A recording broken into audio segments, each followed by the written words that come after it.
Okay, some of us were having some trouble with writing and graphing inequalities, so here are a few examples for us. We'll start with the first one. The bank account has a balance of less than negative $3. So the bank account has a balance of less than negative $3. I don't know what the balance is, so I'm going to have B equal the balance. All right, that's a good way to start. It's like a let statement. Let B equal the balance. So I know that the balance is less than negative $3. So I can just write that out like that. Or we can just make a graph of it first and go work backwards. Either way is acceptable. So if I'm going to graph it, okay, there's my graph. The bank account has a balance of less than negative $3. I see that it's an open sign here. It's just less than, so it's going to be an open circle on the negative 3. And the possible values of B have to be less than negative 3. So I have to remember less than is always to the left. So that's what that graph would look like.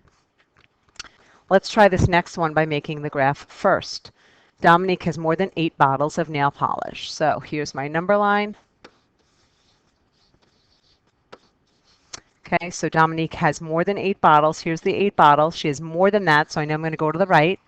Could she possibly have exactly 8 bottles according to this statement? No, because it says she has more than 8 bottles. So that means it's going to be an open circle on the 8 and shaded to the right. So when I go to write this out, I can write it out 2 ways. I can see that Dominique has more than 8 bottles. All right, I'm looking for what don't I know is B, the number of bottles.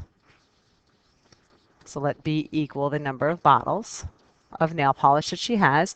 So she has more than 8, according to that. Some of us want to look at the graph, and you can just do it right from the graph. We have the 8. This shading here represents the bottles of nail polish that she has.